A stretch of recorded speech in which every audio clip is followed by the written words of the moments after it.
Hey guys, this is Woodworker Royer, and I'm back with another video.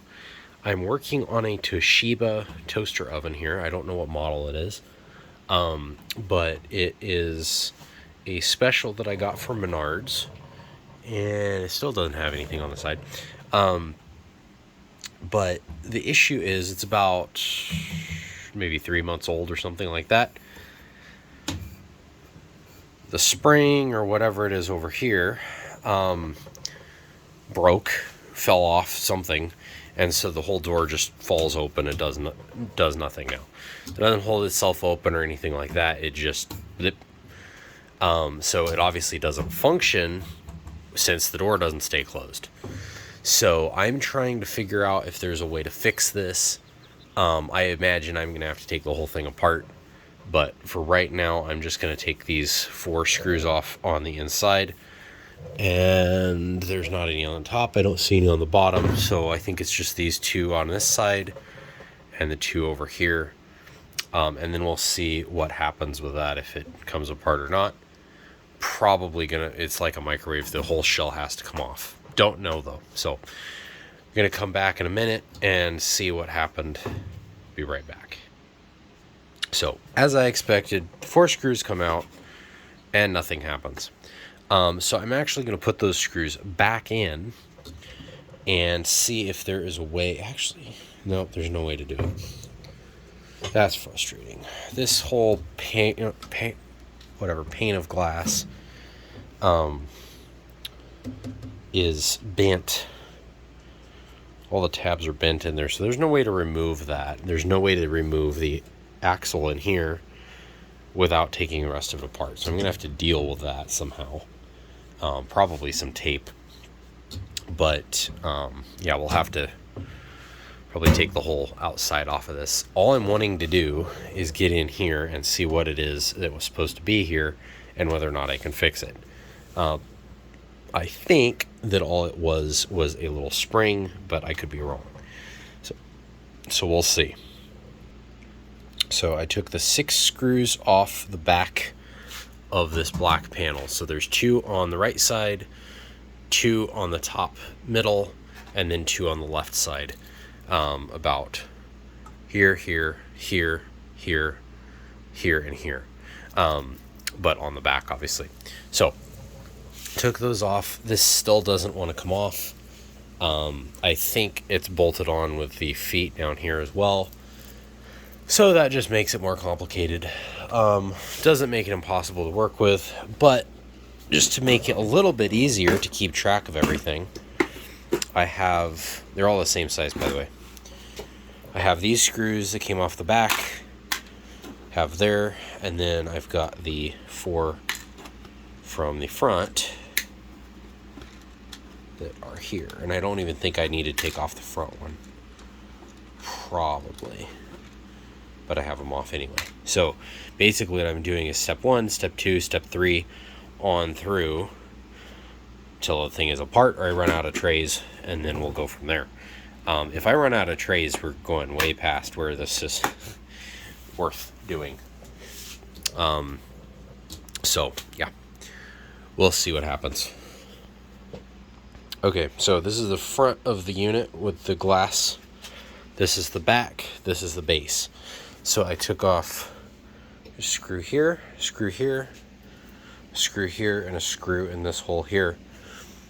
And I took those 4 off, and this thing just popped off. Take 2 of the screws off, it kind of wants to wing out that direction. Take the other 2 off, it kind of wants to go out this direction, just because of the way that they folded it. And so we see in here the electronics on that side, and we see in here the electronics and stuff on that side. Let's see if I can get a little bit better light in here. I don't know. Yeah, maybe that's better. I'll see if I can take this cover off, because that's really what I need to do. I don't think it's really attached anymore, but we'll see. Keep in mind, doing this is 2 things. A, at your own risk. I do not take any responsibility for you doing this. And B, it probably kills whatever warranty you may have in this. So again, don't do this on your own. I'm a professional maintenance man, so I can mess with stuff like this. If you want to mess with stuff like this too, you need to go become a professional maintenance man yourself, or woman. But anyway, there is the mechanism that we're looking for. I'm going to see if I can turn this around, but there's a reason that I say that, and it's this stuff. I don't know what this is. I think it's just insulation, but it's all over. And when we got this originally, it was actually coming out of these like vents in the back and stuff. So I really don't know what it is. I think I'm just gonna, I don't know what I'm gonna do with it.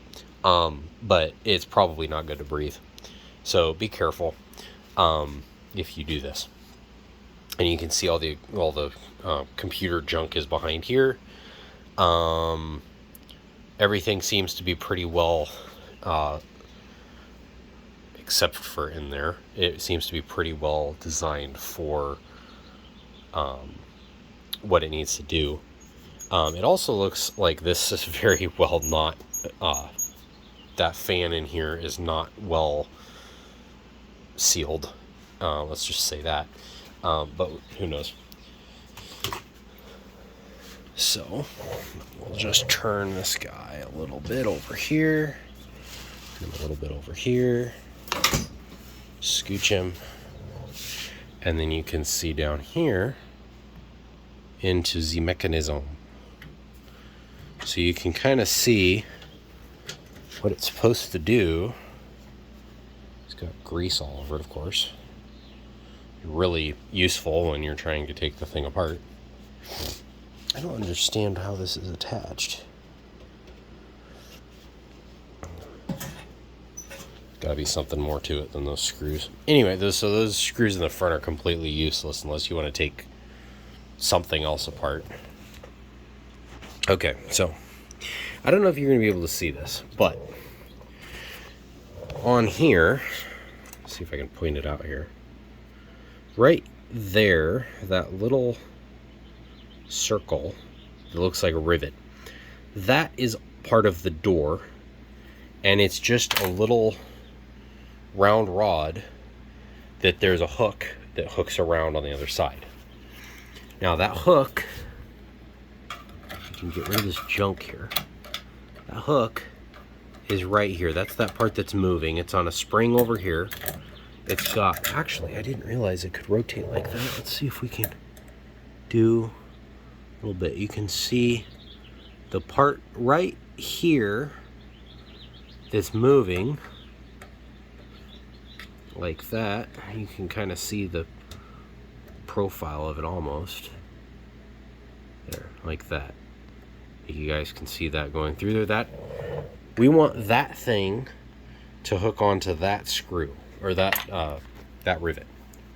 Now, I don't think I'm going to be able to do that with one hand, so I'll have to put you guys down. I don't really have anything that I can set you on to where you're going to be able to see that, see me do that. But basically, I'm going to have to hold this thing, kind of push it out that direction, and hook it onto there. It's a pretty simple fix, honestly. Clearly, the fact that it just fell off during normal use tells me that it's not the greatest design in the world, but at least it's easy to fix. So, or, you know, relatively easy. You have to take the whole thing apart, basically, but, you know, it's not something you cannot fix, which I like. Again, probably completely voids the warranty and goes through a bunch of legalese and, you know, whatever, you could die. So don't do this by yourself. Don't do this alone unless you're a professional. But if you do need to do this at some point and you are a professional, this is how to do it, in case you didn't know. So I'll show you the working subject, I guess. I don't know. I'll show you the working mechanism once I get it hooked together again. Okay, so I finally got it done. That was a battle, I'll tell you. I really don't understand what could have hit this or made this go bad, but you can see from here what it is. It's just a hook. Basically, you U-shaped channel that hooks over that little rivet there actually provides quite a bit of tension, as you can see. This really isn't as smooth.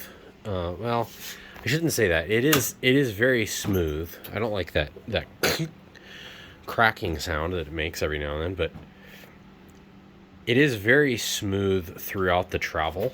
I think that's because they have oh gross, I just got more on me. I think they have some thrust grease. I can't remember what it's called, what the term is. I forget if that's that. It's motion dampening or something. Basically, it's a very, very viscous grease, very sticky. As you can see here on the end of my pick here. Come on.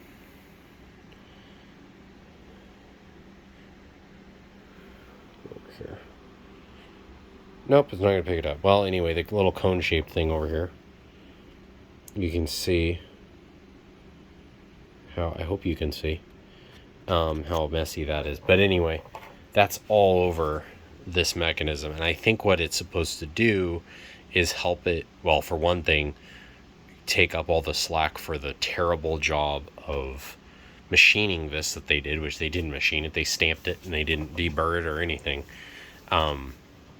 Very cheap piece of work.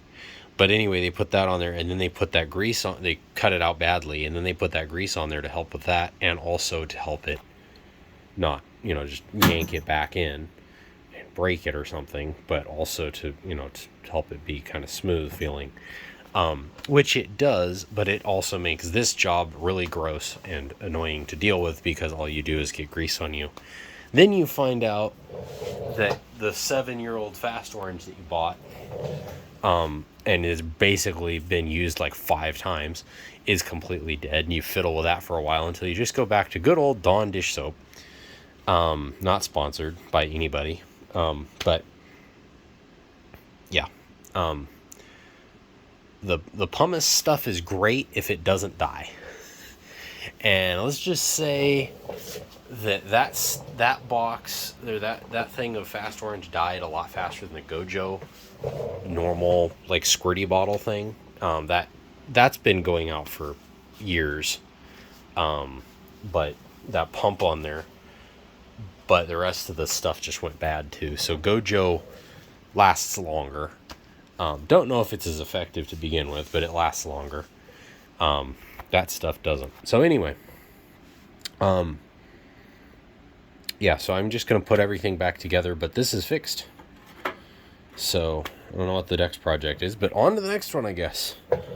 So, yeah, hope you guys liked the video, and I hope that this helped you. If you have a toaster oven, be it Toshiba or not, they probably all have very, very similar mechanisms, but I hope this helped you if you have questions about that. If this happens again, I'm actually going to make my own. This is only attached by one rivet there. You can actually see it. Just going to drill that out and replace it with something better, because that whole mechanism that they have there is way more complicated than it needs to be, in my opinion. And I can get some high temp grease that can go in there that'll be just as good or better than that. So, yeah, we'll see. We'll see what happens. So, thank you for watching, and this is Woodworker Royer out.